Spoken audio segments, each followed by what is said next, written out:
咖啡手冲前一定要先预湿吗？虽然已有许多手冲器具面世，目前最普遍的做法还是使用咖啡滤纸过滤的方式。使用咖啡滤纸过滤的好处有：一、优化咖啡风味。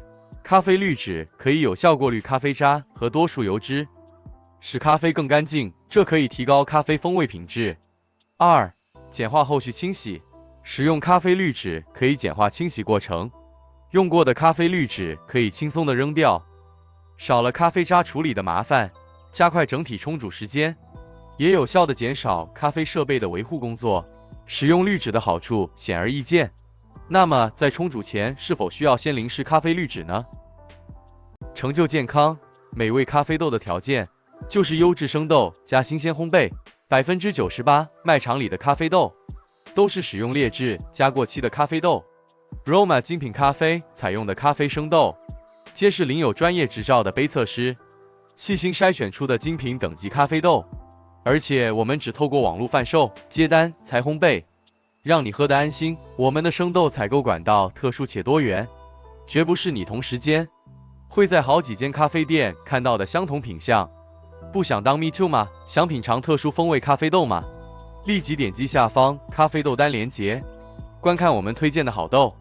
以下开始这段影片的重点内容。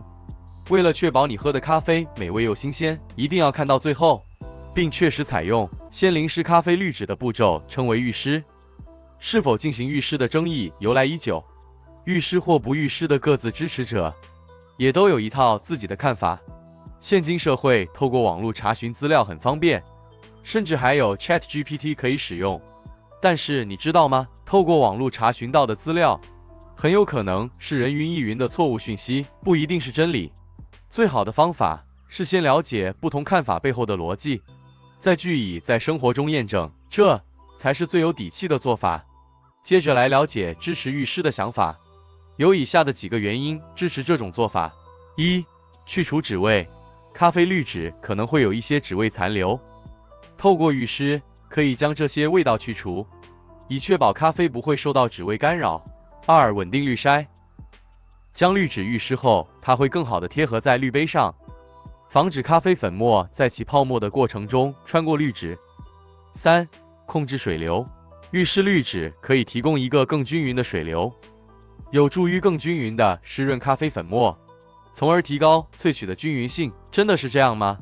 其实就10多年来的咖啡冲煮经验，以前支持预湿的原因原本就不成立，或是后来被推翻。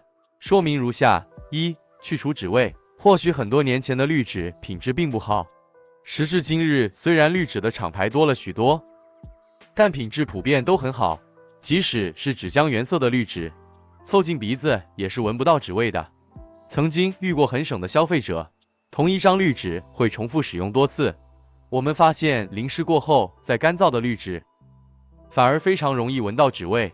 这代表什么呢？若是先预湿滤纸再开始冲煮，反而更容易引出脂味，融入咖啡液中。二、稳定滤筛。将滤纸预湿后，它会更好的贴合在滤杯上。这么说没错，借由水分子将滤纸与滤杯结合得更好。然而，对萃取咖啡粉来说并没有好处。试想，若水路已形成，进行冲煮时，水分子只要一碰触到，立即就会经由既有水路快速的流到下壶，这代表水分子没有或萃取到很少的咖啡粉就流到下壶了。萃取不足的咖啡又怎么可能会好喝呢？三、控制水流。这个说法更玄了，如前面所说，预湿后水分子更容易快速的流到下壶，绝不建议想要好好的控制水流的你先进行预湿动作。 Too wet or not too wet， 头头是道讲了这许多，其实也不建议你完全采信，不要人云亦云，去实做吧，看看在一样的条件下，咖啡豆粉粗细、水温、比例、器具都相同，冲煮出来的咖啡液有何不同，就能得到真实的解答。若是喜欢 Roma 精品咖啡干货满满的影片，记得按赞、订阅、分享给至亲好友，一同探索美味咖啡世界。